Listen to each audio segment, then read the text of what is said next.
So I don't quite get what you're saying. Try me again on that. No, but a lot of people don't get it, and they'll misrepresent what I'm really saying. It's not that I don't think that the Muppets are real anymore. But they used to be real in the beginning, but then they got puppets to replace the original actors. I think the movie's going to start. What if I told you that divine providence has been at work in your life since before you were born, and it will continue to be active throughout your life, even to eternity? How do I know this? Just look at a fruit tree. It is first born from a tiny seed as a delicate sprout. Then it gradually develops into a trunk that sends out branches and grows leaves.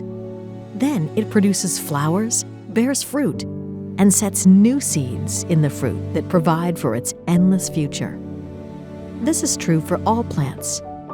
Every least thing in this process is constantly and wonderfully moving from its purpose to its goal, according to the laws of its design.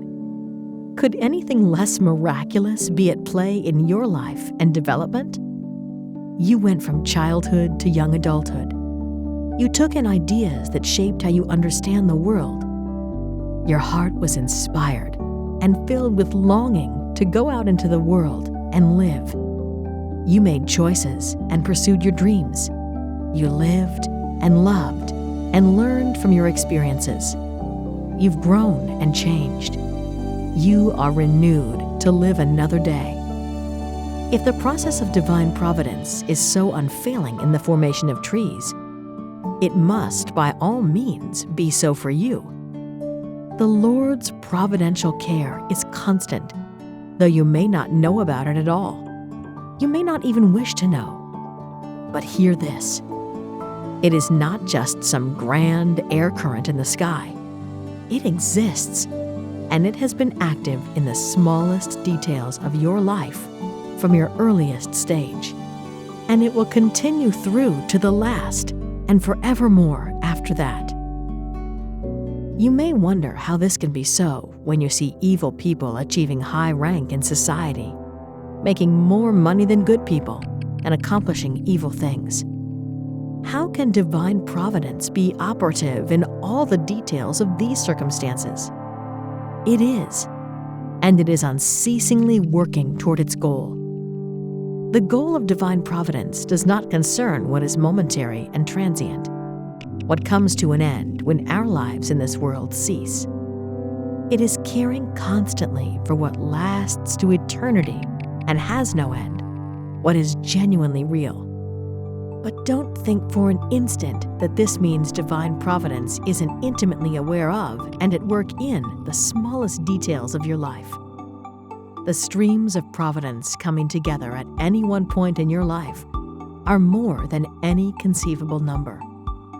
You are being carried. You may say, how can this be possible? You look at your life and only see mess. The Lord's providence is in all the smallest of details.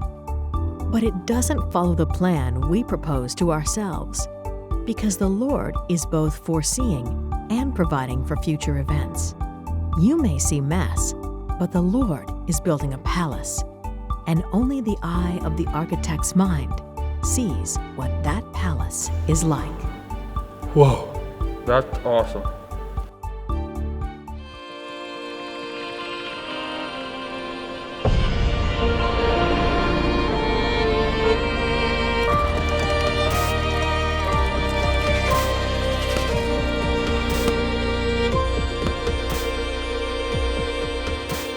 Hey everybody, welcome to Swedenborgian Life. Today we're going to be talking about divine providence. My name is Curtis Childs and I'll be your host. With me as always, co-host Dr. Jonathan Rose. Thanks so much. Hey Curtis, hey everybody. Man, that was like some film that we just saw. I have to say it blew me away. It really raises a lot of questions, doesn't it? Could that really be true, that there's some kind of God's guidance over all of life? It seems almost impossible, right? But remember, a couple shows ago, we did a clip just about that very thing. Oh, you mean, oh yes, right, I love this clip. Here we go.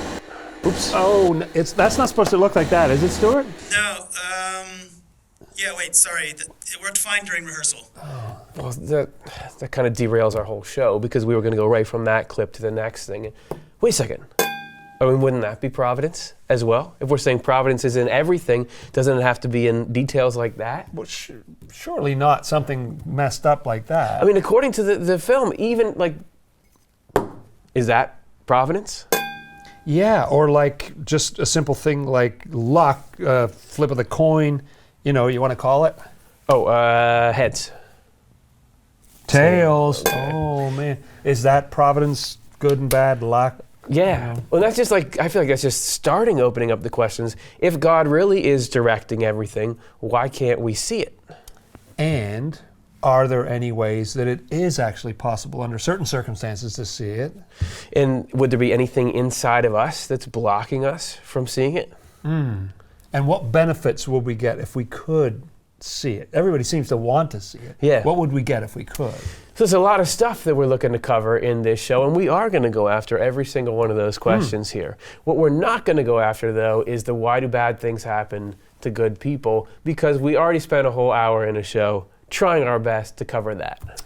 Yeah, I guess our focus is more on every little detail, and maybe the place to start would be with the first two questions we were talking about. Yeah, we're going to begin with, is providence really in everything, and does providence have an influence on what we call luck?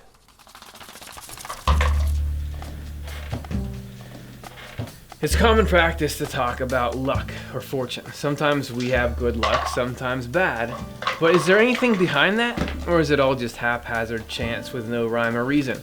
Well, when Swedenborg was wondering about this, he actually had a conversation with the angels around him. When an apparently lucky event happened to me, I was told by angels that it happened because spirits of that type were present. And when something unlucky happened, that the influence of those spirits predominated.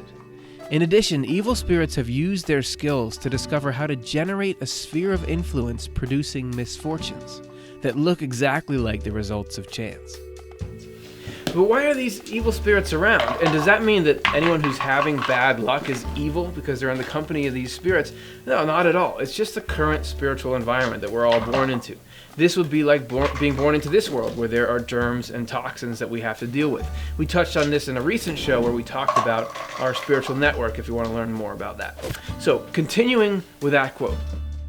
I also learned that the Lord's divine providence directs all events, even the smallest of all events, down to the smallest of the smallest, including our actual footsteps.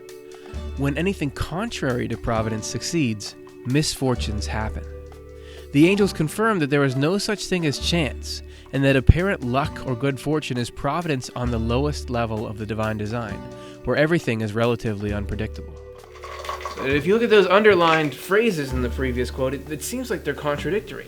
But that's because there are two major aspects of divine providence. There's God's divine will, but also God's divine permission. There can be things that happen on earth that are against God's will, but God permits them to happen for the sake of allowing us all to freely choose our spiritual path, which is absolutely crucial. God's will has to filter down to earthly existence through the consequences of all the choices humanity has made over the centuries, and the consequences of all our individual choices, all of which determines the network around us that the Lord works through. But providence uses every least part of it to lead us toward the best possible outcome that we'll consent to. There's a very deep journey that we all go on, and the day-to-day things that go well or wrong, what we might call luck, are the very outermost layer of divine providence. There is a great deal to know about this luck, which is divine providence in outermost matters, that I am not free to disclose. This has showed me that divine providence is present in the slightest details of our thoughts and actions. If divine providence is at work in the slightest details of such trivial matters, what else can we expect in the details of matters that are not trivial and inconsequential? So Swedenborg learned and witnessed that everything that happens has a spiritual origin.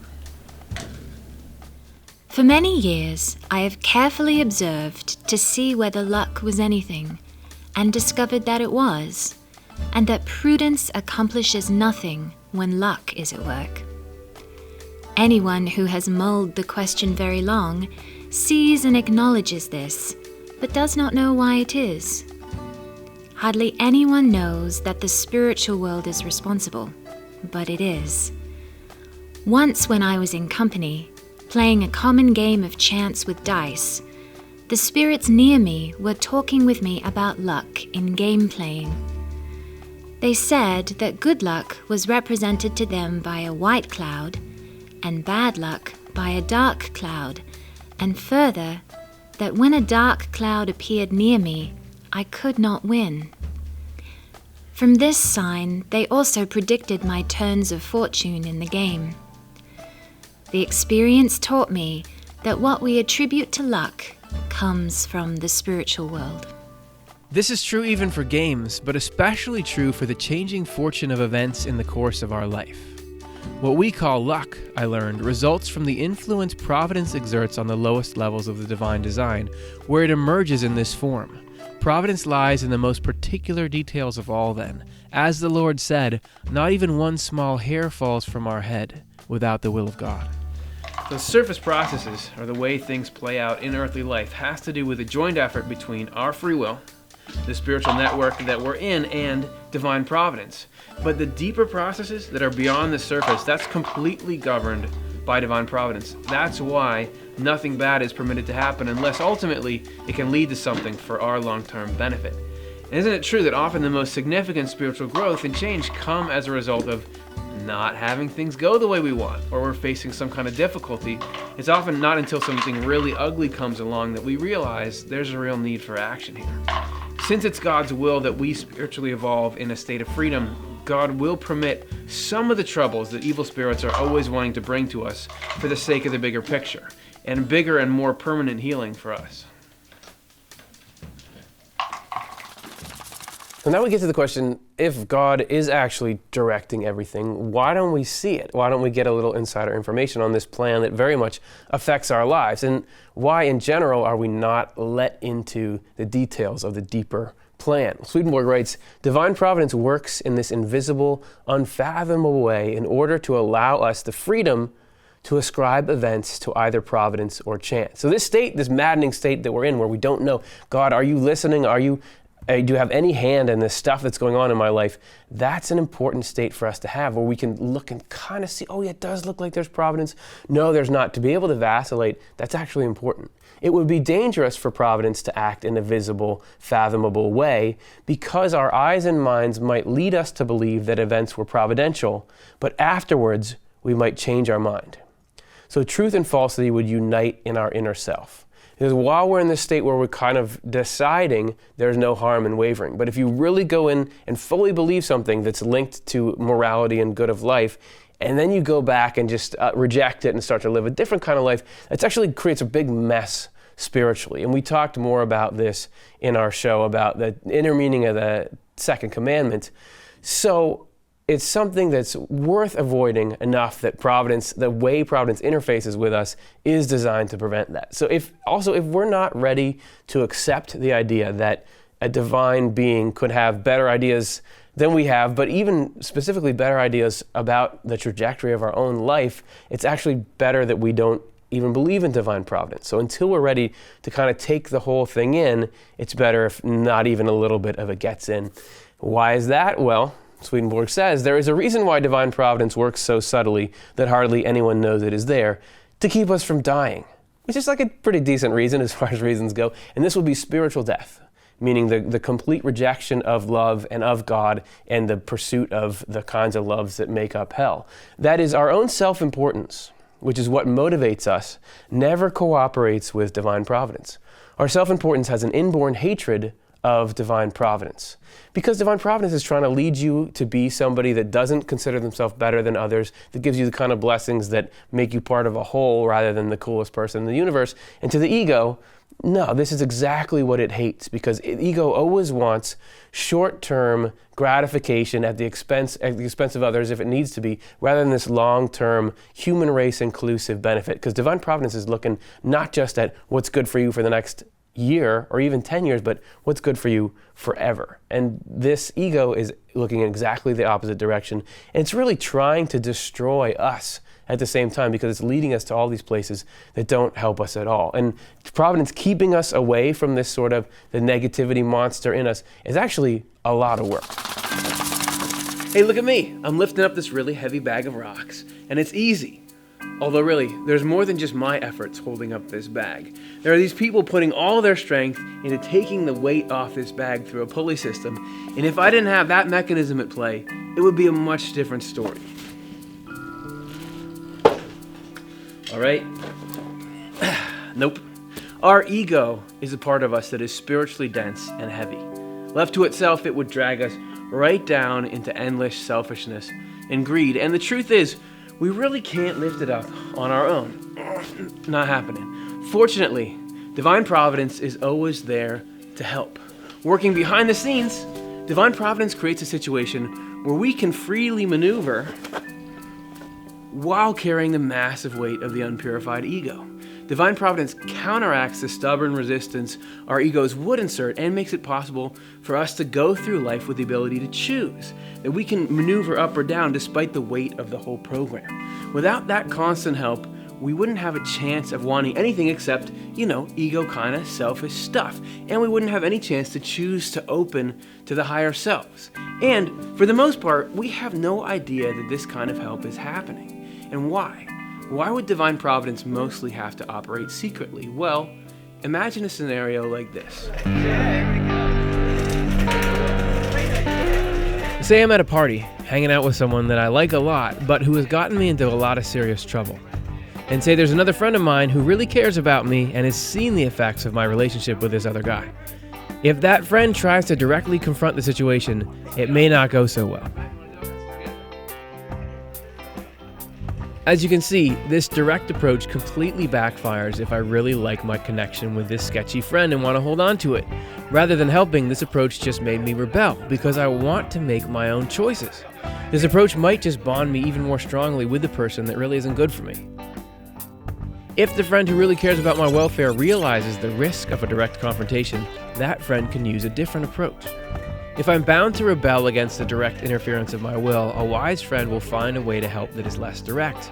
It doesn't guarantee that I won't go find my shady friend later, but it averts some possible immediate danger and offers different options of company. In the end, I'm going to choose, but this friend who cares tries to make my options wider and to introduce better options. So there we have not just a gripping story, but a very potent analogy for the parts of our own mind that Providence is trying to navigate us away from.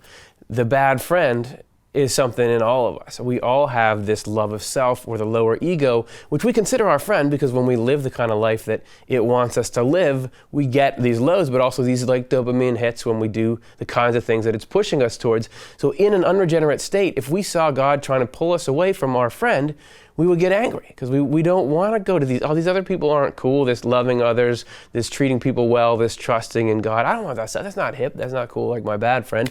So if you're going to fight the person helping you, if you're going to fight God on this anyway, it's better if you just don't see the operation at all and only afterwards get shown, look, we really led you to a much better place than the road you were headed down there. But even if we're not totally coming from selfish motivations, if we're just not ready to see the whole picture and trust that God has a better plan for our life than we have, it's better if we're just not in on it. Because even if we say, all right, God, we're going to partner on this, but then why did you do this? I really don't trust your judgment making. Okay, I'm taking this back over. We would actually resist and interfere with the delicate processes that divine providence is trying to work in our spirit and setting us up for the future. So it's important that we either know it and are ready to accept all of it, or we just, okay, it's in your hands. And actually, Swedenborg makes this fascinating claim that people who are in the stream of providence or have accepted this idea and taken it to heart, they don't even want to know the future because they think, I don't want to have a chance to mess up what providence is trying to do here. So that's a pretty awesome level of trust there. Okay, so we've talked about ways in which we can't see divine providence, but are there any ways in which we can? Recognizing divine providence, Swedenborg says, is possible, but there are things that get in the way. And as is so often the case, he helpfully tells us what it is that interferes. Here's Divine Providence 175. Superficial views, looking from the outside, and consequent illusions blind our discernment, and our discernment cannot gain any sight unless the illusions that blind it and the distortions that becloud it, what a wonderful expression, are dispelled. This cannot be accomplished except by means of truths that have the inherent power to dispel distortions. So if we're willing to look at things from a deeper, more spiritual perspective, that's going to be necessary to see even a hint of divine providence. But even if we start to see something, or even if we can't see it, it's important to try to develop that trust in it and to begin to visualize it in certain ways. So when I think about visualizing it, there's things that we go through in our lives that feel very painful and baffling. Why am I going through this? This feels horrible. You know, it seems like it does you no good whatsoever. But imagine concrete physical examples of pain that we go through, like these are on screen here, that we go through in order to get a good benefit later, delayed gratification, right? So people go through endurance training. They train for the Olympics. They train for marathons and so on. They go through all kinds of pain and suffering in order to get to something good in the future. We go through dental procedures in order to have better teeth when we're older. We go through painful physical therapy because we want to unfreeze that shoulder and be able to move more freely again. And this is even true with breaking bad habits. What's worse than giving up smoking or something like that? But people are willing to go through that short-term pain because they get to a long-term benefit. Okay, but the problem with the spiritual version of that is that we don't see the long-term benefit. We don't know, and there's no coach, no mentor telling us, oh, hey, go through this, this'll be good. In this world, we'll have people who we trust, a mentor, a teacher, or somebody who'll tell us, you need to go through this. But what's the equivalent of that on a spiritual level? It takes more trust. So even if we can't see that something good is going on, maybe we can start to have that more spiritual point of view that maybe even this horrible thing you're going through is leading to some kind of future healing and happiness. Something good is coming from that. When we look at things from a purely materialistic perspective, we really can't see divine providence at all. And when you look around yourself in life, it just seems like, well, there couldn't possibly be a God. Look at all these people who are evil, who are preying on the good, all these, identity theft and all these terrible things that go on. Isn't it the truth that evil people often get the upper hand or fool good people? Swedenborg says, well, sure. But when you're looking at that, you're just looking at something on the surface and something that's temporary. There are spiritual ways to look at things that are very different. What would an analogy be? An analogy might be like think about a walnut or something. The first time if you didn't know what that was, the first time you encounter that, it just seems hard as a rock, and you'd believe it's just a useless little ball. You have no idea, looking at it from the outside, that it has food on the inside, and not only food, but that has the power to yield many, many trees full of food in the future. There are wonderful things inside there, but they're really kind of tough to get at. And so earthly life is just like that. When we're taking an external perspective on our lives, don't they look kind of like that walnut? It's just hard as a rock and we can't see any point to what we're going through. We don't even realize that there's spiritual nourishment inside there. There's much more going on underneath the surface. And one of the things that we need to develop is that perspective that there's more to this than meets the eye. This is what Swedenborg says in Divine Providence. Spiritual people think and speak differently, though, within themselves.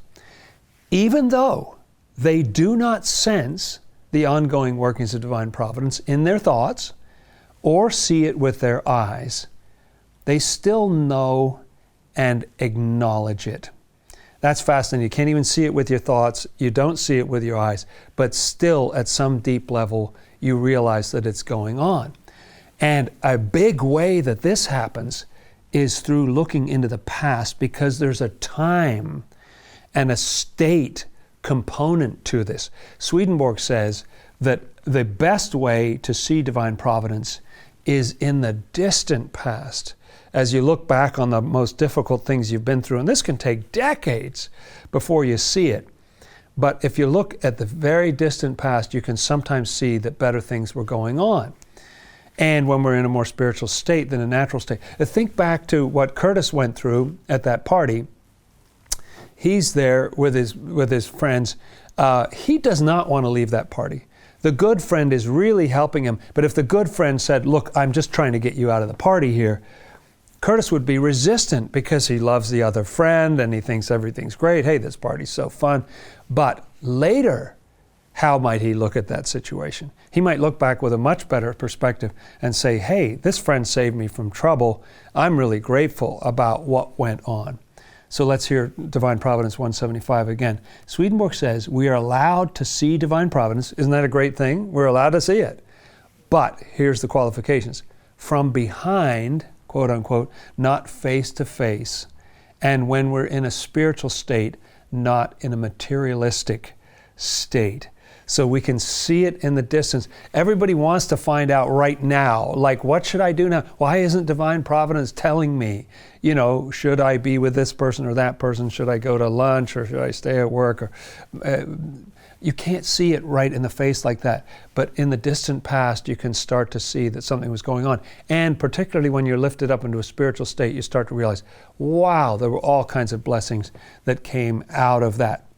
So, when we're going through a bad stretch, we can actually get a more spiritual perspective on that and realize that rather than shutting down or hating God or being angry or thinking we've been abandoned or our life is worthless or we're some cosmic giant mistake, we can look at those situations to see, how can I use this to learn and to grow?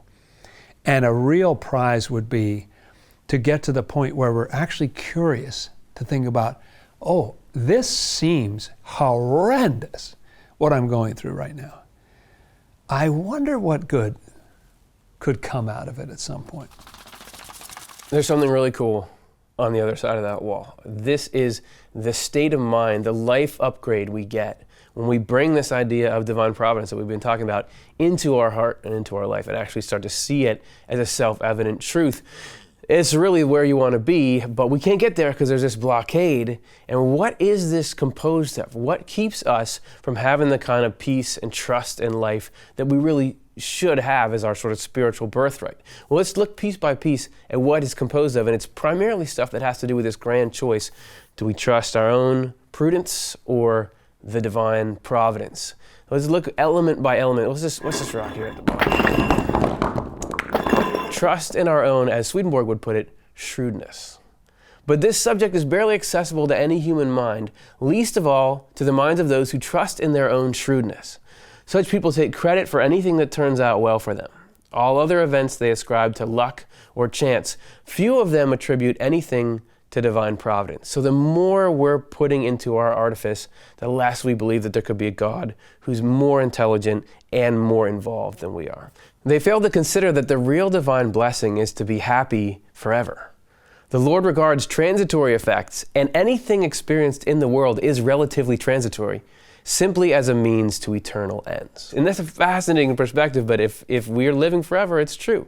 That what kind of promotions you get, whether a particular goal A is met, whether these people do what you want them to do when you want it, all of that is just peanuts compared to eternity. But if we're wrapped up in the details of the rat race and the little Game of Thrones we're playing with our life, you're not going to be able to let this divine providence in. But look, our wall's still there. That's not all this stuff. So the next one that really gets in the way here is longing for wealth and important positions. Swedenborg continues in the same number. The Lord provides whatever contributes to the happiness of their, meaning our, eternal life. Riches and high positions for anyone to whom they are harmless, and no riches or high positions for anyone to whom they are harmful. Still, instead of giving the latter status and wealth in the realm of time, meaning this earth, he enables them to be happy with a little and to be more content than the rich and important. Now, Swedenborg is not saying you have to be poor to be spiritual. He says there's plenty of people who have powerful positions and a lot of wealth that are doing very well spiritually, but the difference is, if we have our heart so set on those things that if we don't get them, we're discontent, that's a problem. Because we think, oh, I want to be rich because I want to be able to do these things with this particular bunch of money, but we don't know what that richness would actually do to the trajectory of our spiritual life. He says God distributes that stuff if it won't be harmful to us. If we were going to go in a spiritual direction, that's good, but then we start to get all important and that feeds our love of self and it takes back all the regenerative steps that we've made. It'd be much better for us if we didn't get it. So there's a consolation prize, which is that Providence, if it can't give you that, is going to give you the right states of mind to be happy with what you have, knowing that all this stuff, wealth and position, passes away in the blink of an eye in comparison to eternity. So we got that, but then there's more. Another rock that's kind of keeping us out of there is accepting outward appearances. Swedenborg writes, "It is different for people who do not let any inflow from heaven, but only from this world, especially people who have become complete materialists by accepting outward appearances as absolute truth." So the way things seem, they confuse that with the way things actually are. They see no trace of divine providence from behind or after the fact, but they do want to see it face to face or before things happen. Since divine providence works through means, and since these means include us in this world, if people like this were to see it either face to face or behind, they would ascribe it either to themselves or to the material world, and so become even more certain in their denial. So if we're saying, I refuse to believe in anything beyond the physical world, if there's really divine providence, show me like a glowing beam of light moving things, we're never going to see divine providence then, because divine providence works through means. We are inside God's system. So if God is pulling levers, we're the levers. It's not that there's a divine providence operating outside the things that are already set up in the physical world. The decisions people make, the way events go, this is all providence in outmost. But if you already have this mindset that, no, unless there's something obviously supernatural, it could never be an indicator that there's a deeper reality behind this one, you're going to, even if you saw providence working through people, you would say, no, that just shows there's nothing more than the material world. And finally, and this might be the most load-bearing boulder in this whole thing here, is our sense of self-importance. Swedenborg writes this, "People who have become spiritual by virtue of their recognition of God and have become wise by casting off their sense of self-importance see divine providence in the whole world and in every least part of it." And isn't that fascinating that us thinking that we're more important than everyone else doesn't let us see how providence is actually arranging things in this wonderful way. They see it if they look at natural events. They see it if they look at civic events. They see it if they look at spiritual events in the way things coincide, in the way they follow in sequence, in purpose, and means and results, in useful events, in forms, in things great and things small. Because if we look at the way the plan is actually operating, once we have this sense of self-importance driving everything, we think, if the plan does well for me, then there is divine providence. But once we realize the actual goals, we understand the language providence is speaking, then we start to see it everywhere and in everything.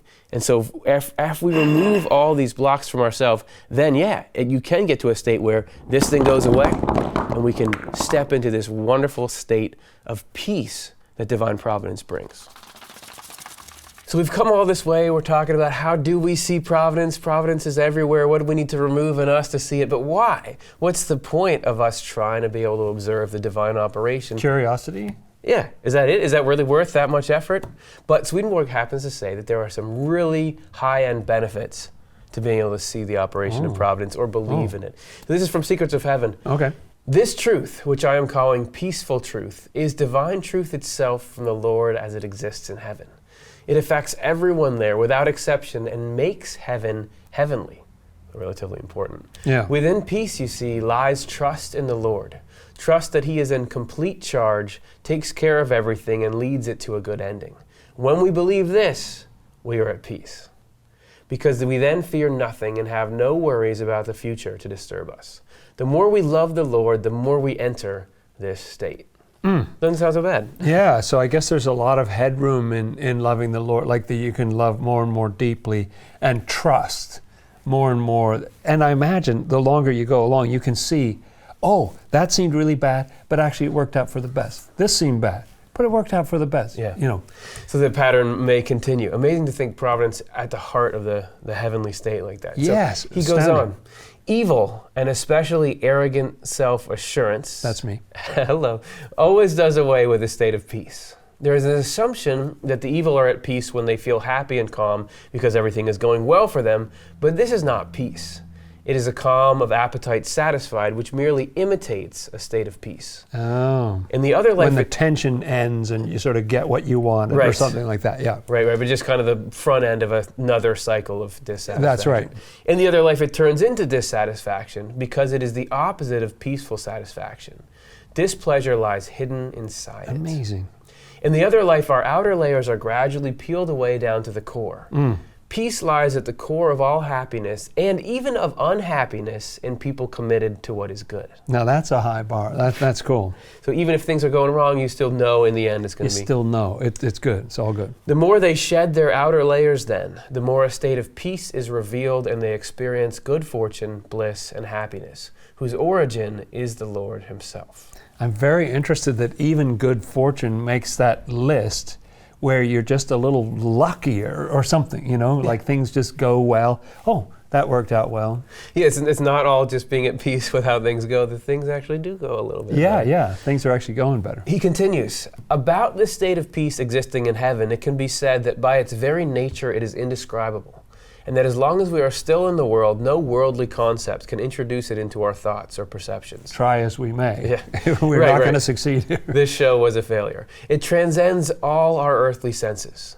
The calm, disposition, contentment, and cheerfulness that success brings are nothing by comparison. Wow, so many people think, oh, if I could just be successful, that's the goal. Yeah. Right? Because then I'd have that calm disposition, that contentment, that cheerfulness.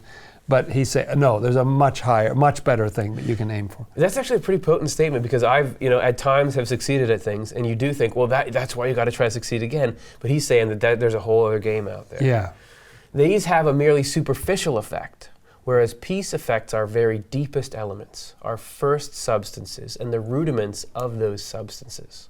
From there, peace branches and pours out into developments from those substances and rudiments, lending charm to them and joy and bliss to the wellspring of our thoughts, and consequently to the purposes of our life.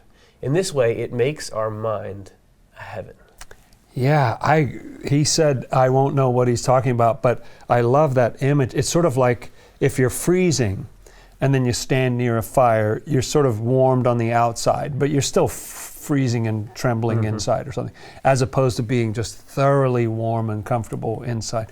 And this sounds like it's this kind of comfort that comes from the deepest part of yourself and just spreads out. That feeling of sort of melting or something.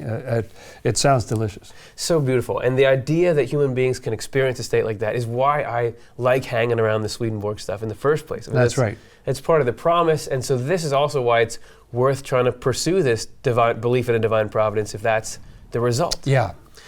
So everybody, that's our show. We hope you enjoyed walking through point to point with us. And if you did, even in the slightest, don't be afraid to like and subscribe. That does a lot for us here on YouTube to help get these ideas out to other people.